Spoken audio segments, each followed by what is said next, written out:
Olá! A sociedade divide as vidas dos indivíduos em dois tipos. As que importam devem ser preservadas e as que são indignas de serem vividas, vidas matáveis, na expressão crítica de alguns autores. Essas vidas, consideradas por muitos como sem importância, são as dos sujeitos que se chocaram com a lei, que transgrediram as normas sociais. Confinados nas prisões, homens e mulheres vivem, a maior parte das vezes, a rotina do chamado ócio infinito, que os penaliza uma segunda vez e de forma cruel. O trabalho seria uma forma de restaurar uma dignidade perdida, ou conquistar essa dignidade, nunca tida antes. Para falar sobre a relação trabalho e sistema prisional, convidamos Vanessa Andrade Barros, psicóloga, pesquisadora e professora de Psicologia do Trabalho da UFMG. Professora Vanessa, as prisões têm uma longa história, mas como que a gente poderia situá-las, talvez da forma mais próxima do que nós conhecemos o sistema prisional hoje? Bom, tal como ela se apresenta hoje em dia, as prisões se originam, vamos dizer assim, por volta do século XVII. Até então eram masmorras onde os sujeitos eram colocados esperando o julgamento, esperando a pena. O fato de estar privado de liberdade não era uma pena, não era considerado pena. A pena eram os suplícios corporais. Muitas vezes a fogueira, a forca, e, enfim, os apedrejamentos, mutilações, ou eram seja, suplícios. O espetáculo público da morte. Exatamente, o espetáculo público de destruição dos corpos. E muito de importante exemplificação, esse né? De dar exemplos, de dissuadir, né? A sociedade, os moradores da região, enfim. Mas, com o fim do sistema feudal, os camponeses expulsos do campo vão para as vilas, para as cidades, para os burgos, e lá eles não encontram trabalho. E ficam vagando. E são considerados desordeiros.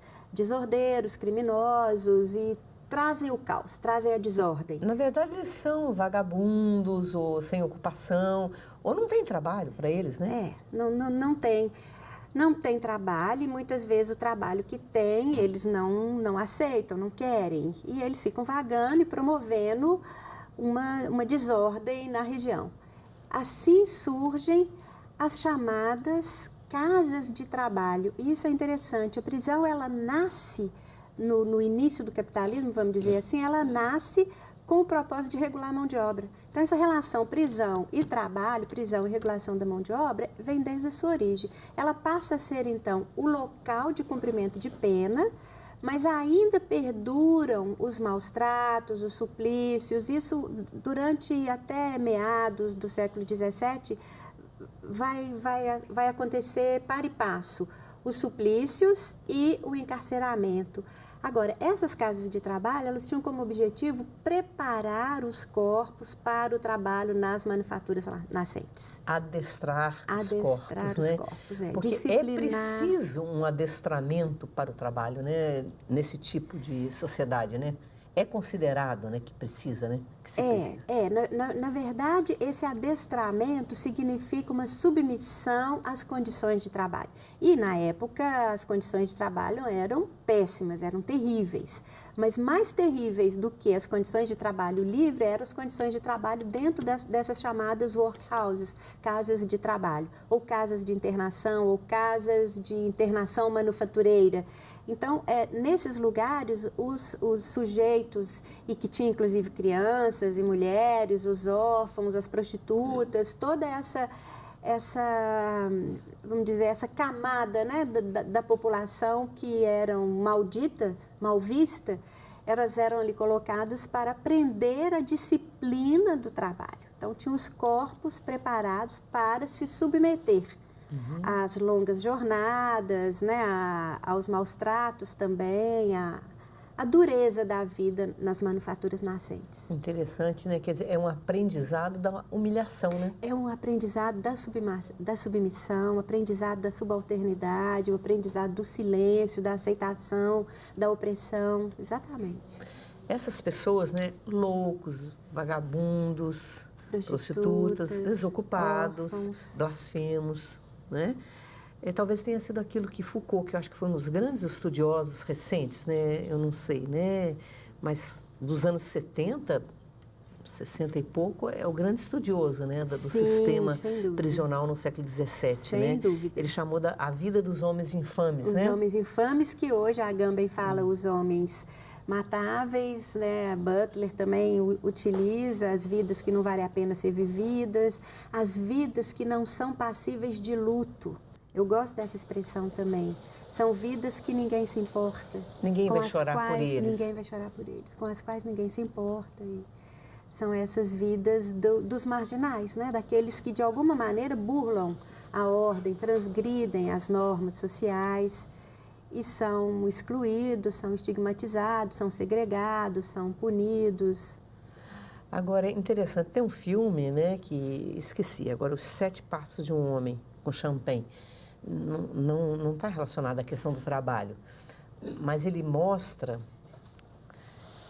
detalhadamente assim, um preso que cometeu uma crueldade muito grande. Ele com outras pessoas, outros homens, estupraram o casal, mataram o casal, mas mostra a crueldade do Estado, que é diferente da crueldade do indivíduo, que é terrível, mas a crueldade do Estado, na hora que ele vai, digamos, condenar à morte, as injeções, aquela racionalidade do Estado, a crueldade do Estado é terrível.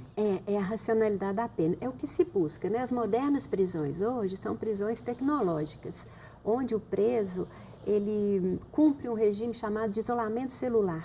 Ele fica sozinho na cela, ele é controlado por câmeras o tempo todo, 24 horas, e ele praticamente não tem convívio social algum. Isso é enlouquecedor.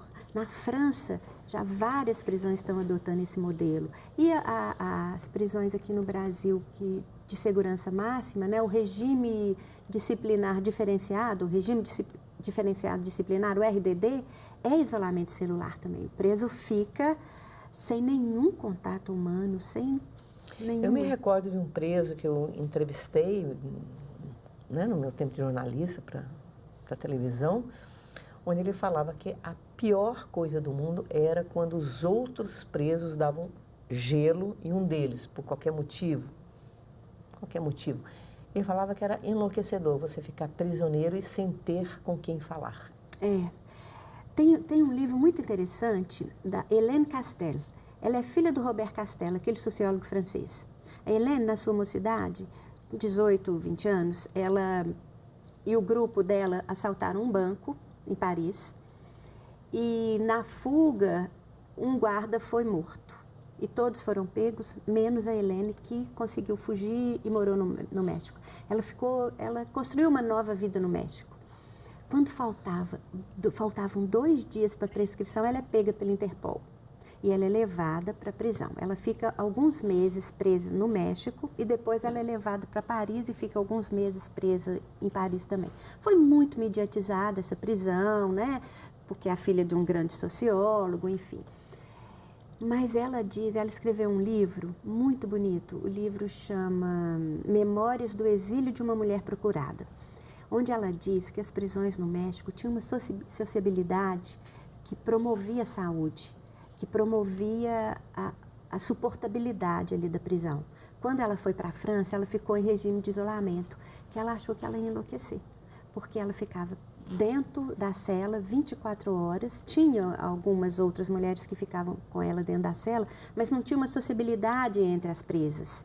Então ela ficava só restrita àquele grupo e era enlouquecedora, ao ponto que no México não. As portas das celas ficavam abertas e as mulheres transitavam, conversavam, trocavam, tinha uma solidariedade ali muito grande. Então o isolamento, a falta do convívio, a falta da solidariedade, da ajuda mútua, é um fator de sobrepena. Além da pena privativa da liberdade, ainda tem as sobrepenas que você falou na introdução exatamente, que é uma pena sobre outra pena sobre outra pena.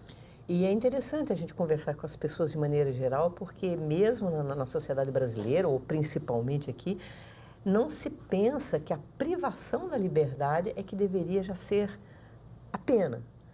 Porque é difícil você ser excluído da sociedade. Essas pessoas deveriam, digamos, ser afastadas por um tempo do convívio social, porque transgrediram. As pessoas querem mais, as pessoas querem vingança. Vingança. Elas querem que as pessoas sofram, que as pessoas sejam humilhadas, que elas sejam maltratadas, porque já que aprontou, merece uma coisa pior. Nesse sentido, as prisões são uma situação muito complexa da realidade, porque elas, quanto mais errado elas dão, ou seja, quanto menos elas funcionam no seu objetivo inicial, e eu vou explicar, mais elas são necessárias.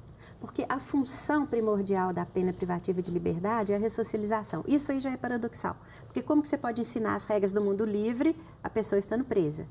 Mas se espera que a prisão cumpra essa função ressocializadora. Mas ela não cumpre, porque ela coloca de volta na sociedade as pessoas numa situação pior do que elas viviam quando entraram na prisão. Nesse sentido, elas não cumprem. Vamos fazer uma coisa então, Vanessa? No segundo bloco, depois do intervalo então, nós vamos mostrar como funcionam as engrenagens da prisão que deveriam reintegrar, mas que terminam se convertendo em lugar de aniquilamento do sujeito. Até daqui a pouco.